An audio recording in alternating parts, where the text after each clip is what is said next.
방금 보신 영상이나 우리가 함께 읽은 오늘 본문의 결론은 말이 중요하다는 것입니다. 왜냐하면 우리가 하는 말에는 엄청난 힘이 담겨져 있어 그 말 하나하나, 단어 하나하나가 우리의 삶과 행동에 지대한 영향력을 끼치기 때문입니다. 그래서 나의 말이 나의 인격을 대변하고 나의 수준과 나의 성품과 됨됨이, 그리고 심지어는 내가 하는 말이 나의 가치관을 나타낸다는 것이죠. 그래서 내가 하는 말은 다름 아닌 바로 나를 보여주는 것이기 때문에 말이 너무나도 중요합니다. 그런데 여러분, 지금 제가 말씀드린 것보다 이 말이라고 하는 것이 훨씬 더 심각하고 중요하다는 것을 오늘 말씀드리고자 하는 것입니다. 예전에 한국 노랫말 연구회라는 단체에서 우리나라 대중가요의 가사를 연구하던 중에 흥미로운 사실을 발견하고 발표를 했는데요. 그것은 이 가수들이 자신이 부른 노랫말대로 살더라는 거예요. 이런 케이스가 너무 많아서 제가 다 소개해드릴 수는 없고, 제가 알만한 분들만 좀 추려서 말씀을 드리면, 영시의 이별 누가 부른지 아세요? 영시의 이별? 배호 씨가 불렀더라고요. 배호 씨가 영시의 이별이라는 노래를 불렀는데 정말로 영시쯤에 세상을 떠났습니다. 그리고 마지막 입새라는 노래를 부르면서 별세했다고 해요. 그리고 간다 간다 나는 간다 너를 두고 간다, 이 노래를 불렀던 젊은 가수 김정호 씨는 정말 노래 가사처럼 20대 중반에 질병으로 정말 가셨습니다. 이별의 종착역, 떠나가 버렸네, 내 사랑 내 곁에, 누가 불렀죠? 김현식 씨. 이분도 역시 이런 슬픈 노래를 부르다가 일찍 별세했고요. 아주 유명한 가수죠. 서른 즈음에 누가 불렀죠? 김광석 씨. 김광석 씨 역시 그 즈음에 세상을 떠났습니다. 그리고 또 재밌죠. 세상은 요지경. 제가 어렸을 때 저도 신나게 불렀던 기억이 나는데요. 우리 신신혜 씨, 배우이자 가수인 신신혜 씨가 불렀는데 그 가사 내용이 뭐죠? 여기도 작아, 저기도 작아, 작아가 파는 친다. 그런데 정말로 사기를 당해서 모든 것을 잃은 경험이 있으십니다. 그러면 나쁜 일만 있느냐? 꼭 그렇진 않더라고요. 제가 부르긴 좀 그래서 바다가 육지라면, 이 노래를 불렀던 노처녀 조미미 씨라는 분이 계시더라고요. 근데 이분이 이 노래를 부른 후에 정말로 바다 건너 제일교포와 결혼하게 되었고요. 그리고 여러분 잘 아시는 노처녀였던 노사연 씨, 어떤 노래를 부르고 결혼했습니까? 만남. 여러분, 왜 이런 현상이 나타날까요? 가수가 자기 부른 노래대로 산다는 거죠. 여러분, 가수가 신곡이 나오면 이것을 녹음하고 이 노래를 가지고 활동하니까 얼마나 이 노래를 많이 부르겠어요. 그죠? 완전 세뇌를 당하겠죠. 그러다 보니까 이 노랫말 가사대로 본인의 삶의 방향이 바뀌더라는 것이죠. 이 말의 힘이라는 게 바로 자신이 부르는 대로 그 언어가 자신의 삶을 이끌어가는 힘이 있다는 것입니다. 실존주의 철학자 마틴 하이데거라는 철학자가 있는데요. 그분 이런 말을 했습니다. 언어는 존재의 집이다. 언어는 존재의 집이다. 좀 어렵지만 바로 내가 하는 말에 내가 살고 있다는 뜻입니다. 내가 하루 동안 하고 있는 그 말들 안에 내가 산다는 거예요. 내가 말을 주도하는 것이 아니라 말이 나를 주도하고 있다는 것이죠. 여러분, 우리는 언어를 단순히 의사소통 개념 정도로만 생각해서 대수롭지 않게 아무렇지도 않게 막 말합니다. 하지만 여러분, 이 언어는 이런 차원을 뛰어넘어서 인간의 생각과 행동을 지배하기 때문에 사실은 심각하게 다뤄야 한다는 거예요. 오늘 2절 말씀입니다. 우리가 다 실수를 많이 하니 만일 말에 실수가 없는 자라면 곧 온전한 사람이라 능히 온몸도 굴레 씌우느니라. 아멘. 가끔 청년들이 저에게 찾아와 질문합니다. 목사님, 도대체 어떤 남자와 결혼해야 합니까? 어떤 여성과 결혼해야 합니까? 물을 때가 있어요. 그럴 때마다 저는 주저없이 이렇게 얘기합니다. 인격이 좋은 사람과 결혼해라. 실망하셨습니까? 신앙이 좋은 사람과 결혼해라 해야 될 것 같은데 저는 인격이 좋은 사람과 결혼하라고 말합니다. 왜냐하면 인격이 중요하기 때문에 그래요. 물론 신앙이 제일 중요하죠. 하지만 여러분, 신앙이 아무리 좋고 기도도 많이 하고 신앙생활을 열심히 해도 인격을 제대로 갖추지 못한 사람이 많더라는 거예요. 그리고 그런 사람과 결혼하면 평생 고생하더라는 것이죠. 그래서 저는 인격 좋은 사람 만나라. 그러면 여러분, 인격이 좋은 사람을 우리가 어떻게 알 수 있습니까? 어떻게 하면 그것을 판단할 수 있어요? 바로 그 사람이 말하는 언어를 보면 나온다는 거예요. 언어. 쉽게 얘기하면 이쁘게 얘기하는 사람, 표현을 잘하는 사람, 이쁘게 말하는 사람은 그 마음도 그 행동도 이쁘다는 거예요. 반대로 거칠게 말하는 사람은 인격도 거칠고, 폭력적이고 공격적으로 말하는 사람은 여지없이 마음도 행동도 폭력적이고 공격적이 된다는 것입니다. 따라서 여러분, 다른 거 볼 것 없이 2절 말씀처럼 그 사람이 말의 실수가 없을 순 없죠. 적다. 그러면 그 사람은 온전한 사람이라고 할 만큼 우리 신앙생활에 있어서, 우리 인생살이에 있어서 이 말이 차지하는 비중이 너무나도 중요하다는 것입니다. 그런데 더 심각한 건 뭐냐면 내가 하는 말이 내 운명을 좌지우지하기 때문입니다. 3절 말씀 우리 같이 한번 읽어볼까요? 시작. 우리가 말들의 입에 재갈을 물리는 것은 우리에게 순종하게 하려고 그 온몸을 제어하는 것이라. 아멘. 말이 주인의 명령에 따라 움직이는데 다른 것은 뭐 특별한 게 필요한 게 아닙니다. 그냥 말의 입에 재갈만 물리면 되는 거예요. 그에게 가르치고 다른 특별한 훈련이 필요 없어요. 말의 입에 재갈만 물리면 그 재갈이 말의 온몸을 제어한다는 거예요. 4절 말씀 한번 같이 읽을까요? 시작. 또 배를 보라. 그렇게 크고 광풍에 밀려가는 것을 지극히 작은 키로서 사공의 뜻대로 운행하나니. 아멘. 큰 배를 컨트롤하는데, 운행하는데 대단하고 거대한 장치가 필요한 게 아니라 아주 작고 작은, 배에 비하면 너무나도 작은 저 배의 키가 배 전체의 방향을, 항로의 방향을 결정한다는 거예요.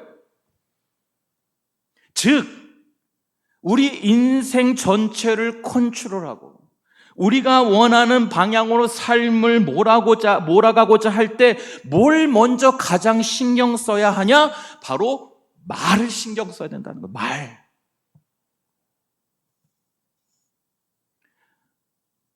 내 인생은 왜 이렇게 꼬이지? 왜 이렇게 문제가 끊이지 않지? 나는 왜 이렇게 불행하지?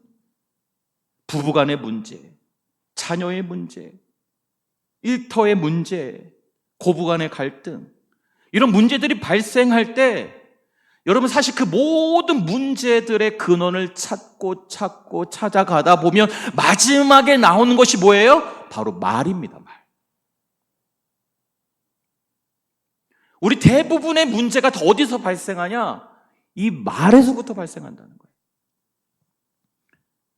정말 보잘것없는 작은 불씨, 작은 담배꽁초에 보이지도 않는 그 불씨가 산 전체를 태우고도 남는데, 즉 혀는요, 우리의 말, 이 혀는 우리의 온몸에 비해서는 아주 작은 부분에 속하지만 이 혀를 잘 다스릴 때 몸 전체를 잘 다스릴 수 있고, 혀를 잘못 다스리면 때로는 우리 인생이 망하기도 한다는 것입니다. 여기서 우리는 굉장히 중요한 인생의 원리를 깨닫게 되는데요. 그것은 바로 따라하십시다. 말을 잡으면, 따라합시다. 말을 잡으면 인생 전체가 잡힌다. 할렐루야. 혀를 잡으면, 혀를 통제하면 인생이 제대로 통제된다는 거예요. 저는 늘 제 아내에게 가장 많이 받는 지적 중에 하나가 바로 말에 관한 것입니다. 너무 말을 못한다는 거예요. 표현을 잘 못한다는 거죠. 전 나름대로 잘한다고 생각합니다. 하지만 아내에겐 충족이 안 되는 거죠. 정 떨어지게 말한다는 거예요, 한마디로 가끔씩. 근데 여러분, 제가 좀 위안이 되는 것은 뭐냐면, 이 문제는 저뿐만 아니라 오늘 이 자리에 있는 모든 남성들이 같이 지적받고 있는 문제라고 확신하기 때문에 제가 위안을 받습니다. 우리 남성들 그러시죠? 예. 아멘. 아멘 하셨습니다. 근데 여러분, 마냥 억울하지만 않은 것은 아내의 지적이 맞기 때문에 그래요. 내가 나쁘게 말할 생각도 아니었고 그럴 의도도 전혀 없었는데 그냥 평상시 하는 말투대로 별 감정 없이 얘기했는데 기분이 나쁘다는 거예요. 그게. 여러분 그러시나요? 여성분들 그러십니까? 왜 이런 현상이 발생합니까? 이 잘못된 언어 습관이 우리 몸에 밴 거예요. 그래서 내가 뭐 잘만 하고 잘못만 하고 내가 무엇을 잘못 말했는지를 모르는 지경에 이르렀기 때문에 내가 뭘 잘못했는지를 몰라요, 남성들은. 여러분, 우리가 말하다 보면요, 말로 사람에게 상처를 주는 경우가 많이 있습니다. 조심하고 또 조심한다고 하지만 때로는 의도치 않게 말로 상처를 준다는 것이죠. 근데 여러분, 살다 보면 그럴 수 있어요. 실수할 수 있습니다. 그런데 문제가 무엇입니까?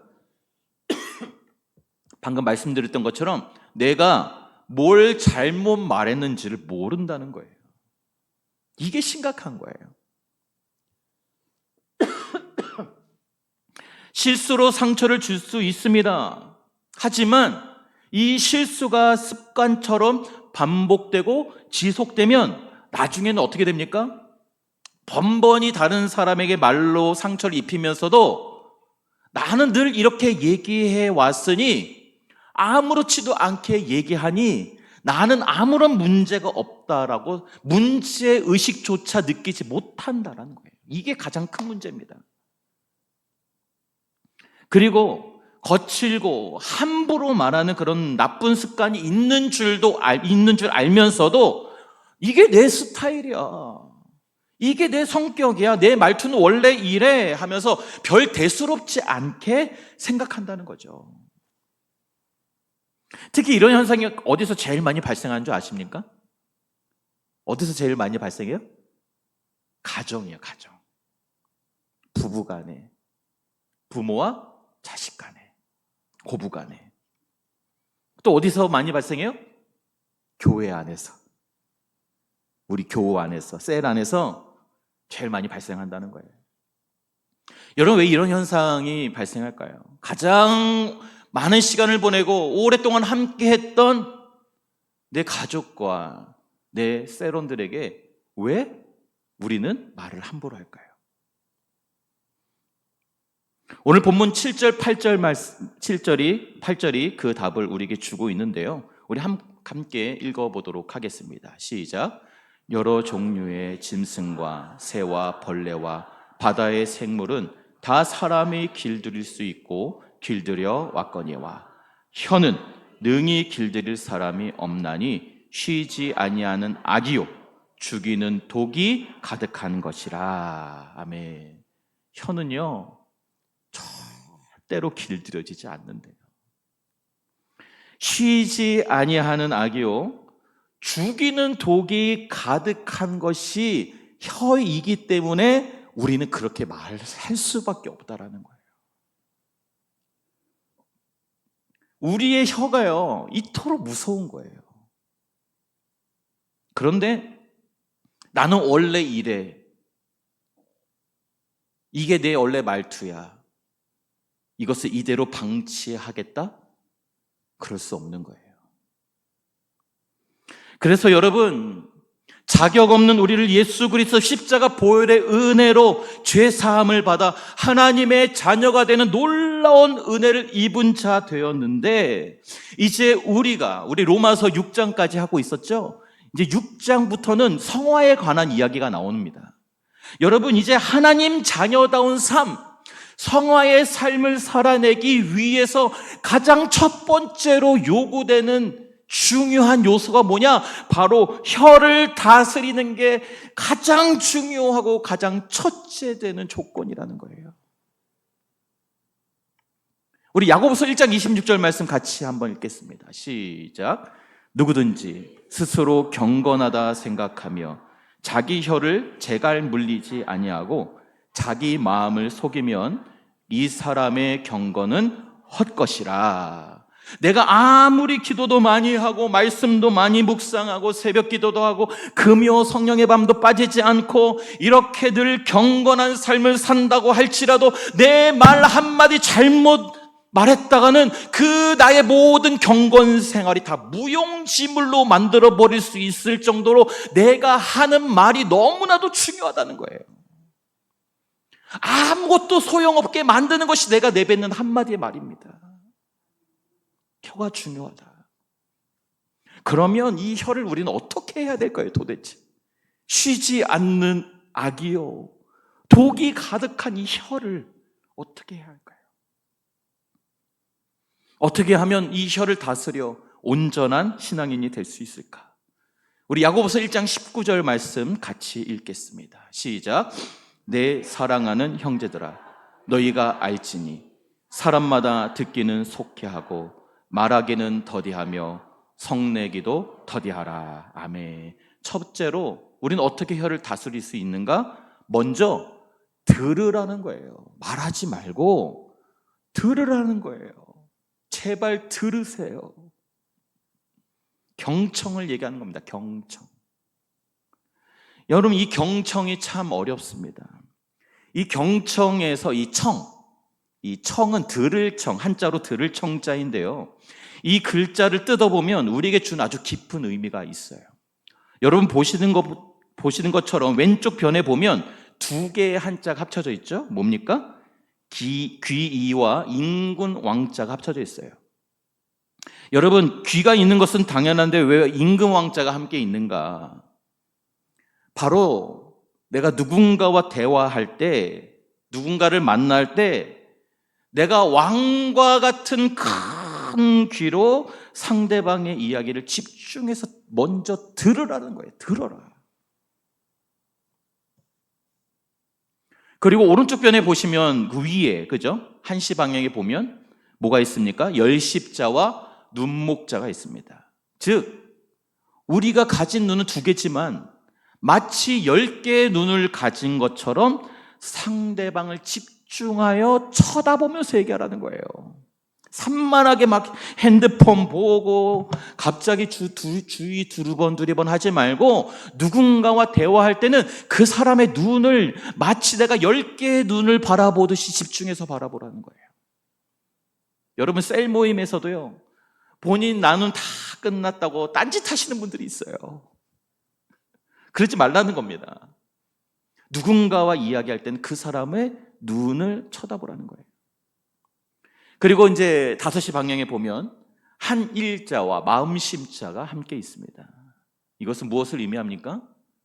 누군가의 이야기를 들을 때 그 사람과 한 마음이 되어서 공감하며 그 이야기를 들어주라는 거예요. 이게 들을 청자의 의미입니다. 그냥 열린 귀라고 그냥 들려지는 것으로 끝나라는 것이 아니라 큰 귀를 가지고 10개의 눈으로 그 사람을 쳐다보면서 그 사람의 마음을 공감하며 들으라는 거예요. 결국 듣는다는 것은요, 귀로만 듣는 것이 아니라 눈으로도 듣는 것이고요, 마음으로 들어야 한다는 아주 깊은 의미가 있는 것입니다. 여러분, 먼저 우리가 혀를 제어하기 위해서는 먼저 말하지 마세요. 성급하게 말하지 마시고 일단 귀를 열어 마음을 다해 그 사람을 쳐다보면서 이야기를 들어주는 훈련부터 해라. 누가 말하고 있으면 꼭 끼어드는 분들이 있어요. 그리고 꼭 토를 다시는 분들이 있어요. 코멘트를 다시고 중간에 자르고 싶어하고. 그러지 마시고 끝까지 들어주시기를 바랍니다. 그럴 때 우리는 혀를 제어하는 첫 번째 걸음이 될 것이에요. 두 번째는 말하기를 더디하라 라는 것입니다. 말하기를 더디하라. 여기서 이 더디하라 할 때 더디게라는 헬라어 브라두스라는 단어가 있습니다. 이 브라두스는 반응을 둔하게 하라는 거, 군뱅이처럼 말을 둔하게 하라는 거예요. 즉 즉각적으로 판단하고 말하지 말라라는 거예요.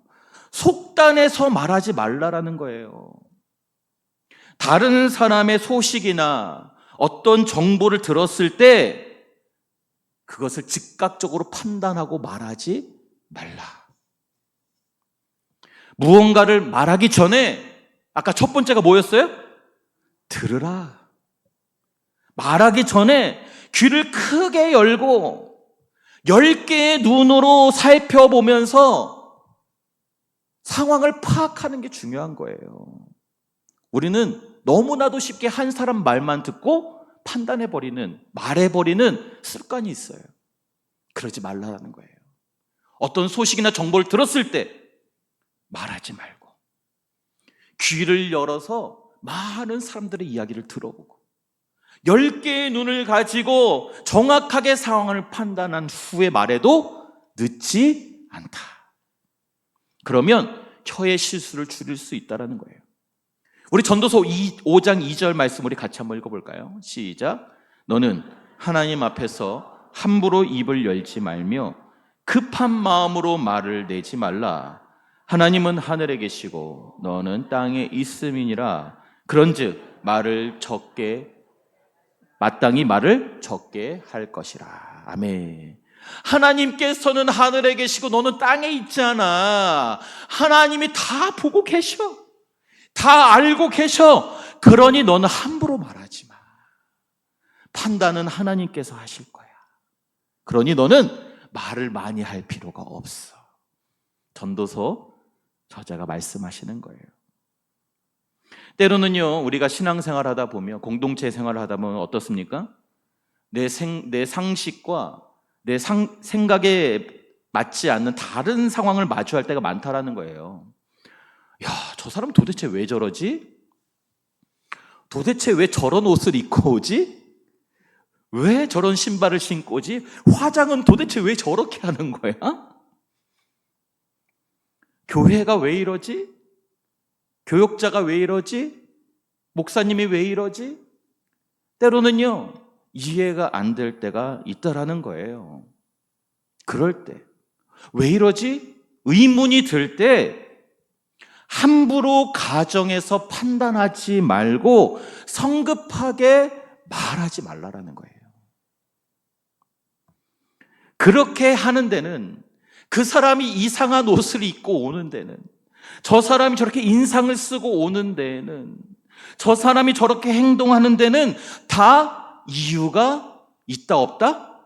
이유가 있는 거예요.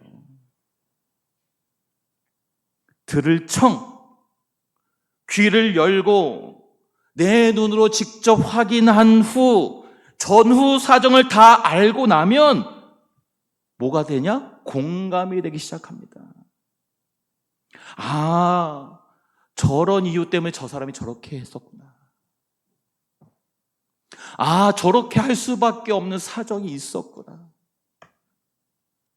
알게 되면요, 그 사람을 미워하고 정죄하기보다는 그 사람을 긍휼히 여기고 불쌍히 여기고 도와주며 기도할 수 있게 되는 거예요.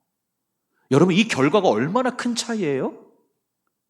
내가 성급하게 말함으로 누구에게 상처를 줘서 서로에게 아픔의 흔적을 남기는 결과와 전후 사정을 다 알아보고 그것에 공감이 돼서 그 사람을 위해 기도해주고 도와줄 수 있는 결과, 여러분 어떤 결말을 원하십니까? 우리 옆에 사람에게 이렇게 말해봅시다. 옆에 사람 한번 쳐다보세요. 네, 째려보지 마시고 10개의 눈으로 쳐다보십시오. 이렇게 얘기합시다. 아, 당신에게 이런 사연이 있었군요. 진작에 알지 못해 죄송합니다. 힘내세요. 당신을 위해 기도하겠습니다. 이 말이 우리의 혀를 제어한 결과의 말일 것입니다. 그러나 이미 성급하게 판단하여 함부로 뱉어버린 말은요, 주워 담을 수가 없어요. 그리고 어떻게 돼요? 결국에 후회와 상처와 깨어진 관계만 남게 되는 거예요. 그리고 말을 적게 하는 게 중요하다라고 전도에서 말하죠. 저는 개인적으로 말을 너무 많이 하는 사람을 별로 좋아하지 않습니다.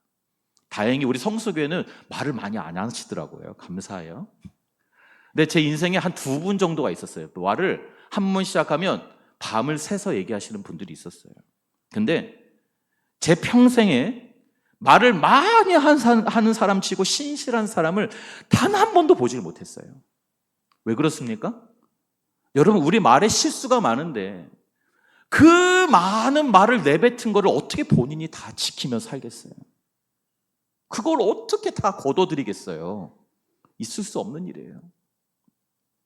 여러분, 셀 모임에서도 마찬가지입니다. 5사람이 모여서 나눔을 시작한 50분 정도 나눔을 한다고 치십시다. 그럼 나의 몫은 얼마예요? 5명이 모였으면 5분의 1이죠? 5분의 1이면 10분입니다. 나는 10분만 얘기하셔야 돼요. 할렐루야. 아멘. 근데 그 10분에서도요, 그 10분에서도 다른 사람이 나눌 때 반응해 주는 것도 그 10분에 포함해야 되는 거.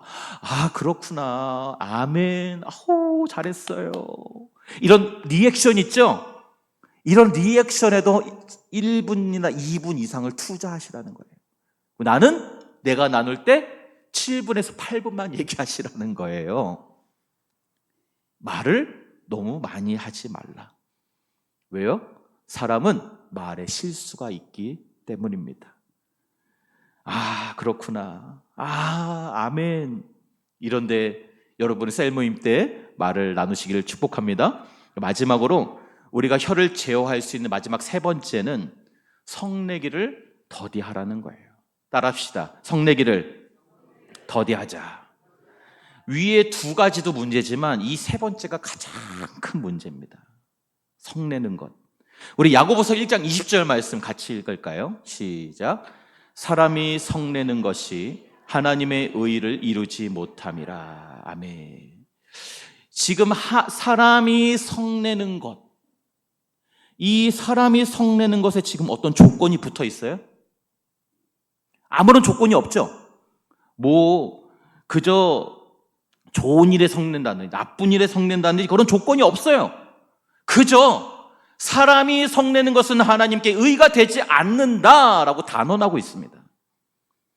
특별히 내가 교회 안에서 내는 이 화를 내는 불의를 참지 못하고 내는 것을 우리는 의의 분이라고 그러죠. 그래서 교회에서 화를 내시는 분들은 내가 의의 분이라고 생각해서 화를 내시는 거예요. 하지만 여러분, 그 이유가 어쨌든 그 분노의 동기가 선하든 악하든 상관없이 성급하게 화를 내는 것은 절대로 하나님께 의가 될 수 없다고 야고보서 말씀이, 이거 얼마나 제가 흥분했으면, 야고보서 말씀이 잘라서 말씀하고 있는 거예요. 여러분, 내가 말하고자 하는 것이 아무리 옳고 선하고 그 동기가 올바르다고 할지라도 내가 분노를 품고 감정을 실어서 말을 내뱉어 버리면요, 어떻게 되는 줄 아세요? 내가 말하고자 하는 내용은 온데간데 없어져요. 다 없어져요. 그럼 뭐만 남습니까? 감정이 사라지면요, 뭐만 남냐? 상처만 남는 거예요. 그 내용은 의미를 잃어버리는 거예요. 목사님, 예수님도 성전 뒤엎으셨잖아요. 우리가 예수님입니까? 우리 예수님 아니잖아요. 예수님만 하실 수 있는 의의 분이시죠. 자, 따라하십시다. 감정이 사라지고, 죄송합니다. 감정이 사라지고 나면 흔적만 남는다. 감정이 사라지고 나면 수치스러워져요. 내가 왜 그랬을까? 그리고 나만 수치스러운 것이 아니라 나의 감정을 받아낸 그 사람은 상처 남고 회복하기 어려운 관계가 되는 것입니다. 사랑하는 성도 여러분, 제가 성수교회 담임 목사로서 권면합니다. 앞으로 우리 성수 공동체 안에서는 그 어떤 성냄과 분노를 멈추시기를 바랍니다. 아멘. 결론입니다. 내 인생은 왜 이렇게 꼬이는가? 왜 이렇게 안 풀리지? 왜 이렇게 내 가정은 평안하지 않고 늘 아내와 남편과 싸우고, 왜 내 자녀들은 이렇게 말썽을 피우고 부모 말에 순종하지 않고, 왜 이렇게 나는 일터 아침에 내일 또 출근해야 되는데 정말 죽도록 회사 가기가 싫고, 회사에서 일하는 것 자체가 고통이고 문제가 끊이지 않고 되는 일이 하나도 없는가? 왜 사람들은 나를 부담스러워하고 날 피하지? 이런 고민이 있을 때 내가 무엇을 살펴봐야 하냐? 바로 내 언어를 살펴봐야 하는 거예요. 다른 데 문제가 있는 게 아니에요. 내가 지금 무슨 말을 하고 살고 있는가? 오늘 말씀처럼 말하기보다는 먼저 귀를 열어, 그리고 내 눈을 들어, 내 마음을 열어 다른 사람의 이야기를 먼저 들으십시오. 그렇게 귀를 크게 열고 10개의 눈으로 속사정을 파악하고 나면 분노는 사라지게, 오히려 긍휼히 여기는 마음으로 그 사람을 위해, 내 아내를 위해, 내 남편을 위해, 내 자녀들을 위해 기도하게 될 줄로 믿습니다. 따라하십시다. 언어가 달라지면 인생이 달라진다. 말이 달라지면 인생이 바뀐다. 아멘. 그래서 한 주간 동안 내 언어 생활 한번 주의 깊게 살펴보시길 바라요. 진지하게 생각하시고 다음 주 셀 모임에 한번 나눠보시길 바랍니다. 내 언어 생활이 어떤지, 내가 그동안 어떤 말을 하고 살았는지, 내가 얼마나 많은 사람들에게 상처를 주고 있었는지, 얼마나 많은 사람들을 힘들게 했는지. 근데 여기서 또 조심할 게 하나가 있어요. 뭐예요? 다른 사람 신경 쓰지 마세요. 꼭 이런 설교하면 100% 그 사람, 이거는 목사님 반드시 그 사람한테 하는 얘기야. 나는 아니야. 여러분, 내 얘기예요. 따라합시다. 내 얘기다. 아멘? 이건 우리 모두의 문제입니다. 그러니까 자기만 돌아보세요. 이렇게 혀를 제어하고 분노를 제어하는 삶이 바로 하나님 자녀다운, 우리가 로마서를 묵상했던 것처럼 은혜 아래 거하는 성화의 삶의 시작임을 믿으시고, 사람을 살리고 영혼을 살리고 교회를 세우는 그런 창조적인 생산적인 말을 하시는 우리 성수교의 성도들이 되시기를 주님의 이름으로 축복합니다. 같이 찬양하고 기도합시다.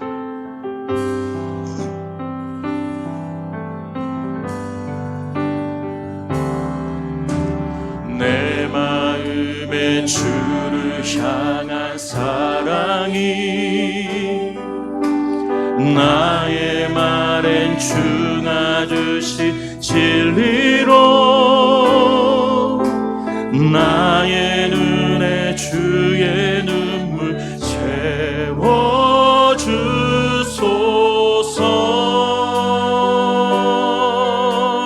내 입술에 찬양의 향기가, 내 입술에 찬양의 향기가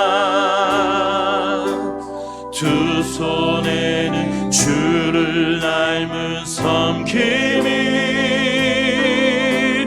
나의 삶의 주의 흔적 남게 하소서.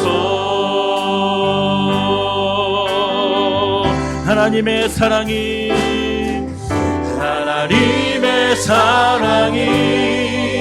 영원히 함께하기 십자가의 길을 걷는 자에게 순교자의 삶을 사는 이에게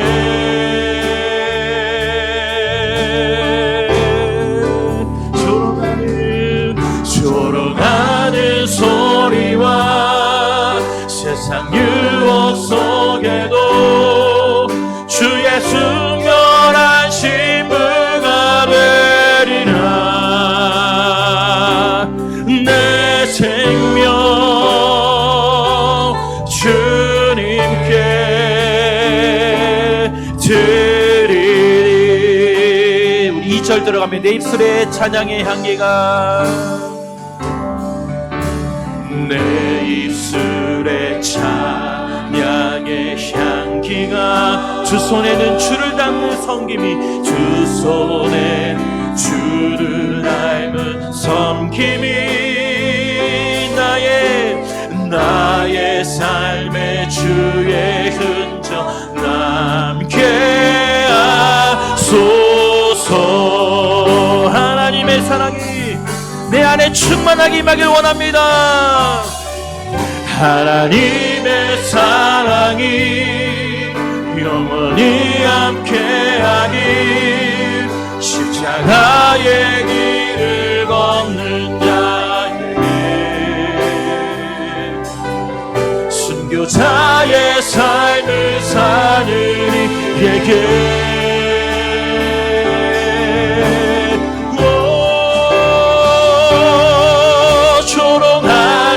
소리와 세상 유혹 속에도 주의 순결한 신부가 되리라. 내 생명 주님께 내 생명 주님께 한 번 더 내 생명 주님께 드리리. 우리 말씀을 기억하며 기도합시다. 주여, 쉬지 않는 악이요 죽이는 독이 가득한 나의 이 혀를 성령의 능력으로 제어할 수 있도록 도와주시옵소서. 오늘 말씀처럼 듣기는 속히 하되 말하기는 성내기는 더디하는 성숙한 신앙인이 되게 하여 주시옵소서. 이 시간 우리 주를 의지하여 주여 외치고 기도하겠습니다. 주여. 하나님 감사합니다. 주님 찬양합니다.